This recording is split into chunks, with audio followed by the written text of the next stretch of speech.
Bismillahirrahmanirrahim. Assalamualaikum warahmatullahi wabarakatuh. Alhamdulillah.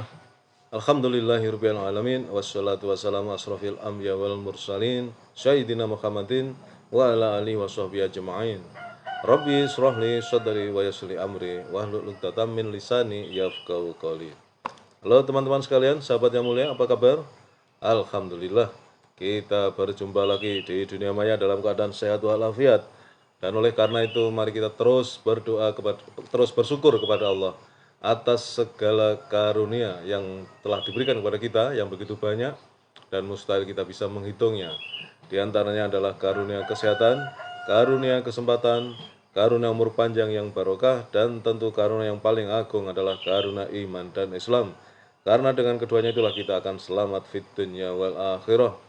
Dan selanjutnya mari kita bersolawat kepada baginda Rasulullah Muhammad sallallahu alaihi wasallam. Allahumma sholli ala sayyidina Muhammad wa ala ali sayyidina Muhammad. Teman-teman sekalian, sahabat yang mulia, alhamdulillah saya bisa hadir kembali untuk melanjutkan komitmen saya membacakan buku Sirah Nabawiyah, yaitu buku tentang kisah perjalanan kehidupan baginda Rasulullah Muhammad sallallahu alaihi wasallam.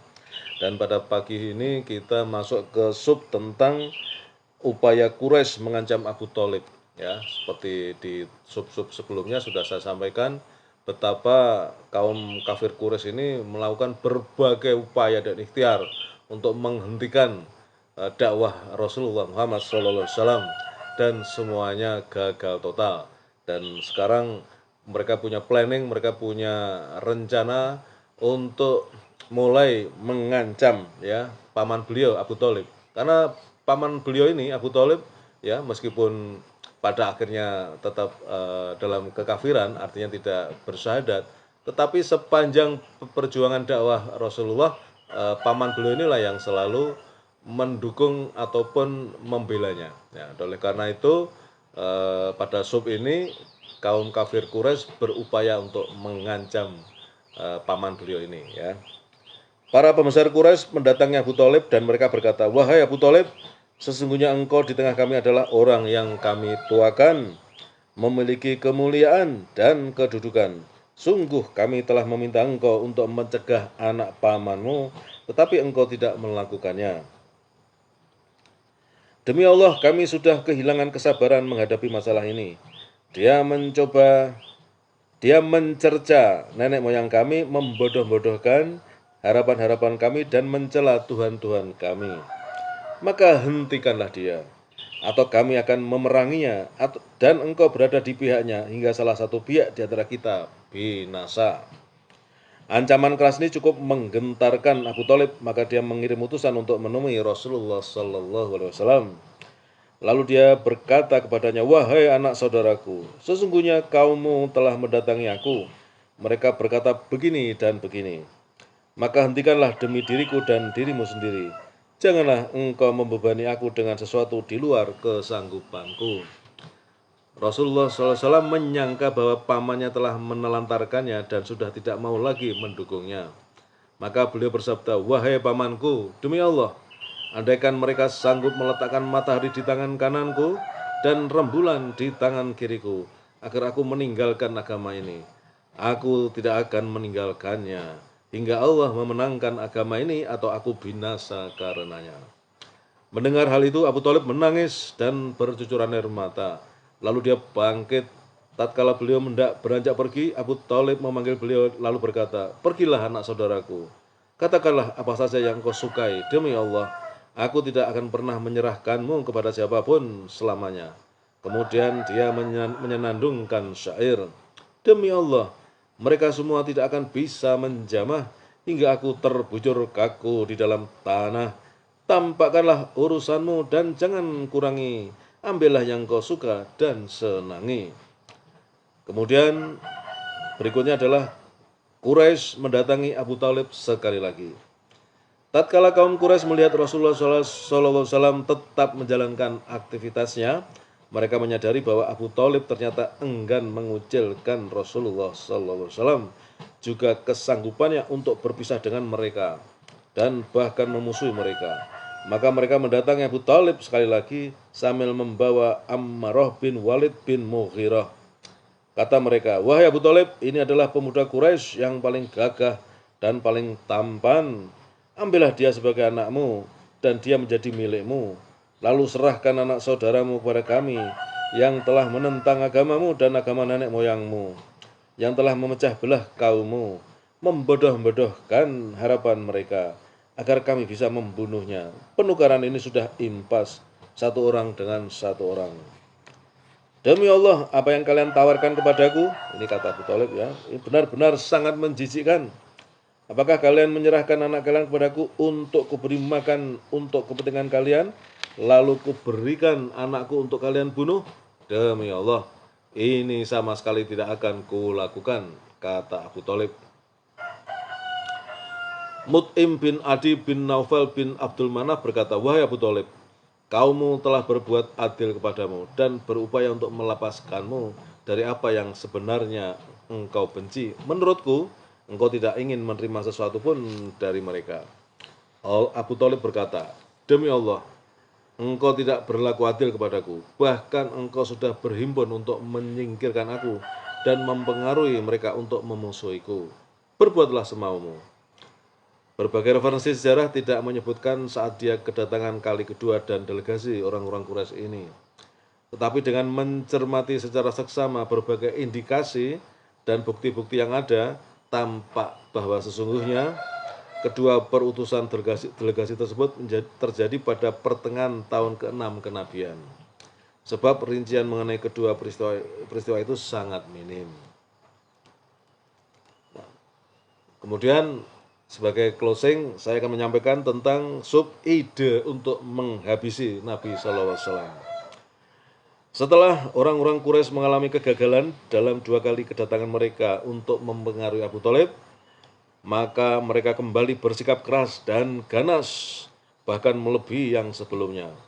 Pada hari-hari itu muncul ide di kepala mereka, para togut itu, untuk menghabisi beliau sallallahu alaihi wasallam dengan cara lain. Adanya ide ini dan sikap bengis ini justru kemudian menjadi sebab bertambahnya kekuatan Islam dengan kehadiran 2 orang pahlawan pemberani Mekah, yaitu Hamzah bin Abdul Muthalib dan Umar bin Khattab radhiyallahu an. Di antara keganasan yang ditunjukkan oleh mereka, suatu hari Utaibah bin Abu Lahab mendatangi Rasulullah sallallahu alaihi wasallam lalu berkata, "Aku mengingkari ayat demi bintang ketika terbenam," An-Najm ayat 1.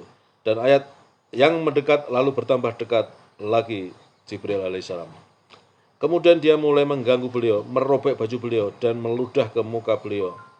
Untungnya ludah itu tidak mengenainya. Saat itu beliau berdoa, "Ya Allah, buatlah dia dimangsa seekor anjing dari ciptaanmu." Doa beliau sallallahu alaihi wasallam benar-benar dikabulkan. Suatu hari Utaibah keluar bersama serombongan Quraisy. Suatu malam mereka singgah di suatu tempat bernama Az-Zarqa di wilayah Syam. Tiba-tiba ada seekor singa yang mengitari mereka. Saat itulah Utaibah berkata, "Sungguh celaka saudaraku, demi Allah, singa ini pasti akan menerkamku seperti doa Muhammad atas diriku. Singa itu akan membunuhku selagi dia ada di Mekah dan aku tengah di Syam." Singa itu pun menyibak rombongan tersebut dan menyerangnya, lalu menerkam kepalanya hingga dia tewas. Ada juga riwayat yang menyebutkan bahwa Uqbah bin Abi Mut'ih pernah menginjak leher beliau yang mulia sewaktu sedang sujud sehingga kedua mata beliau sampai terbelalak. Di antara bukti bahwa para tauhid itu berniat membunuh beliau seperti penuturan Ibnu Ishaq dalam suatu hadis yang panjang. Dia berkata, Abu Jahal berkata, "Wahai orang Quraisy, sesungguhnya Muhammad tetap enggan kecuali seperti yang kalian lihat sendiri. Dia mencela agama kita, mencaci maki nenek moyang kita, membodoh-bodohkan angan-angan kita, menghina Tuhan-Tuhan kita. Aku bersumpah demi Allah, aku benar-benar akan menunggunya dan membawa batu yang mampu aku bawa. Jika dia datang sujud dalam sholatnya, aku akan menghantamkan batu ini di atas kepalanya.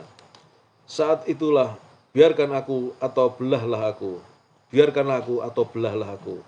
Setelah itu Bani Abdul Manaf bisa berbuat apa yang terbaik buat mereka." Mereka menjawab, "Demi Allah, kami tidak akan menyerahkan dirimu kepada siapapun selamanya. lakukanlah apa yang menjadi kehendakmu. Keesokan harinya Abu Jahal mengambil batu seperti yang dia katakan, lalu menunggu Rasulullah Sallallahu Alaihi Wasallam. Seperti biasa, beliau berangkat untuk menunaikan sholat. Orang-orang Quraisy pun pergi menunggu apa yang bakal diperbuat Abu Lahab, Abu Jahal. Ketika Rasulullah sedang sujud, Abu Jahal mengambil batu lalu mendekati beliau. Tatkala jaraknya sudah dekat, tiba-tiba dia mundur dengan muka pucat dan gemetar. Abu Jahal tidak mampu memegang batu yang dibawanya hingga dia cepat-cepat melemparkan batu itu dari tangannya. Orang-orang Quraisy menghampirinya lalu bertanya, apa ya yang terjadi denganmu, wahai Abdul Hakam? Dia menjawab, aku mendatanginya untuk melakukan apa yang kukatakan kepada kalian kemarin. Sewaktu aku sudah mendekatinya, tiba-tiba ada seekor unta jantan yang menghalangi diriku dari dirinya. Tidak, demi Allah, aku tidak pernah melihat unta itu seperti lazimnya. Tubuh maupun taringnya sekalipun itu unta jantan. Unta itu mendekatiku dan hendak menerkamku. Ibnu Ishaq menuturkan Rasulullah SAW bersabda, itulah Jibril. Andai kata dia mendekat lagi, tentu Jibril akan mengambil tindakan terhadapnya. Sekalipun begitu, ide untuk menghabisi beliau belum hilang, bahkan semakin matang dalam benak para tohut Quraisy. Ibnu Ishaq meriwayatkan dari Abdullah bin Amru bin As, dia berkata, aku mendatangi mereka di mana mereka sudah berkumpul di Hijr Ismail. Mereka menyebut-nyebut Rasulullah. Mereka berkata, tidak pernah kita melihat kesabaran seperti kesabaran kita terhadap urusan laki-laki ini. Sungguh, kita sudah sangat bersabar terhadap dirinya karena suatu urusan yang besar. Sementara mereka dalam keadaan seperti itu, tiba-tiba beliau muncul dan berjalan hingga tiba di dekat Hajar Aswad dan mengusapnya. Kemudian beliau melewati mereka dalam keadaan tawaf mengelilingi Ka'bah. Mereka mencerca beliau dengan berbagai kalimat penghinaan. Aku bisa melihat hal demikian itu dari wajah beliau. Tatkala lewat untuk yang kedua kalinya, mereka kembali mencerca beliau dengan hal yang sama. Aku mengetahui yang demikian itu dari wajah beliau. Kemudian waktu beliau lewat untuk ketiga kalinya, mereka mencerca beliau dengan hal yang sama lagi. Beliau berhenti lalu bersabda, adakah kalian mendengar, wahai orang-orang Quraisy? Demi zat yang jiwaku berada dalam genggamannya, sungguh aku mendatangi kalian dengan sesuatu yang akan membinasakan kalian. Kata-kata itu menyentak mereka sehingga tidak ada seorang pun di antara mereka kecuali seperti orang yang di atas kepalanya ada seekor burung yang siap menyambar. Hingga di antara mereka ada yang berusaha menghibur diri dengan cara yang dianggapnya paling baik. Lalu berkata, pergilah wahai Abu Qasim, demi Allah engkau bukanlah orang yang asing. Esok harinya mereka berkumpul lagi dan membicarakan tentang urusan beliau. Tiba-tiba beliau muncul di tengah mereka. Mereka serentak mengepung beliau. Aku melihat seseorang di antara mereka memegang jubah beliau. Abu Bakar berdiri di samping beliau sambil menangis. Dia berkata, apakah kalian hendak membunuh seseorang yang berkata, Robku adalah Allah? Kemudian mereka berlalu. Ibnu Amru berkata, itulah perlakuan paling kasar yang dilakukan Quraisy yang pernah kulihat. Dalam riwayat Bukhari dari Urwah Ibnu Zubair, dia berkata, aku berkata kepada Ibnu Amru bin As, sampaikanlah kepadaku keadaan paling keras yang ditimpakan orang-orang Quraisy terhadap Nabi. Dia menjawab, tatkala Nabi sedang sholat di Hijr Ka'bah, tiba-tiba datang Uqbah bin Abi Mu'id. Dia melingkarkan selendangnya di leher beliau, lalu menjerat beliau dengan tarikan yang keras. Lalu Abu Bakar tiba dan langsung mencengkeram pundaknya serta menyingkirkannya dari pundak beliau sembari berkata, apakah kalian hendak membunuh seseorang lantaran dia berkata, Robku adalah Allah? Dalam hadis Asma diterangkan, lantas ada seorang yang berteriak datang kepada Abu Bakar seraya berkata, bergegaslah menemui sahabatmu. Lalu Abu Bakar berlalu dari sisi kami dalam keadaan rambutnya dikepang 4. Saat keluar dia berkata, apakah kalian hendak membunuh seseorang lantaran dia berkata, Robku adalah Allah?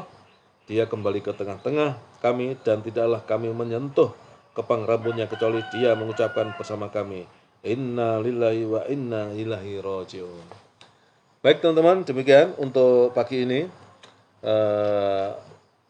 sub-sub yang bisa saya sampaikan ya terkait dengan ikhtiar dan upaya kaum Quraisy, kafir Quraisy Mekah untuk menghentikan dakwah baginda Rasulullah SAW. Dan besok kita akan lanjutkan topik atau sub tentang masuk Islamnya Hamzah radhiyallahu anhu.